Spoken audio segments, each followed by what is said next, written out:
I'm here with Dr. Fathil from Malaysia. Thank you very much for Thank coming you. to talk to us today. We just had a few questions. In your talk, you talk about point-of-care ultrasound in airway, gastric ultrasound, and we were just wondering, how could a general anaesthetist bring perioperative ultrasound into their practice? I think most of the time, I think the accepted modalities of ultrasound will be regional anesthesia as well as lines, peripheral, central. But I think just reflecting on my practice, I would use it as well. For example, as I mentioned in the lecture, if I have a patient whose fasting history is probably not very clear, I use it to assess my risk. So a prandial status ultrasound would tell me whether the stomach is full or otherwise. Then I can choose whether I'm happy with the LMA or I need to do rapid sequence intubation. So that's one aspect. I don't normally use the airway ultrasound unless I really have to. So and most of the time, I think it's been really mainly for the emergency situation, for example, in ED or in ICU.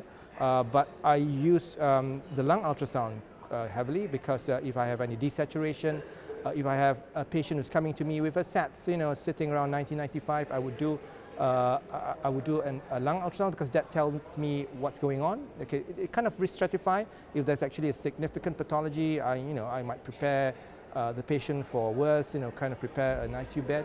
I do a bit of echo as well, particularly in the emergency in the middle of the night. You have an ill elderly patient who's got some history of some cardiac history which is not clear. I would also do an echo. That not so much to see kind of global resting heart function, and that also gives me some risk stratification, particularly if you find something really abnormal. You want probably to get ready all your inotropes and vasopressors and things like that. But the list goes on, actually. Well, it sounds like we can bring it a lot into our everyday practice. Yes, definitely. The next question a lot of us will want to know is, how can we improve our skills in this ultrasound, in these different modalities that we're not so used to? I think first is to actually acquire knowledge. So of course you attend workshops, you attend lectures, but there's also a degree. After that, I find having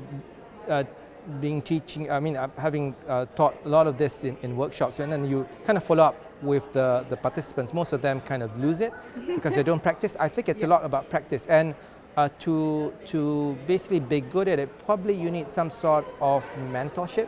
So find somebody who can guide you as you go along. But in the worst case scenario, like even in my case, we kind of learn on our own. So you open up. There's a lot of resources in the net, so you kind of do that and then do on your own. And I find if you have a patient who's probably under GA, who's got a lower limb surgery, and you can just take a probe and scan all over.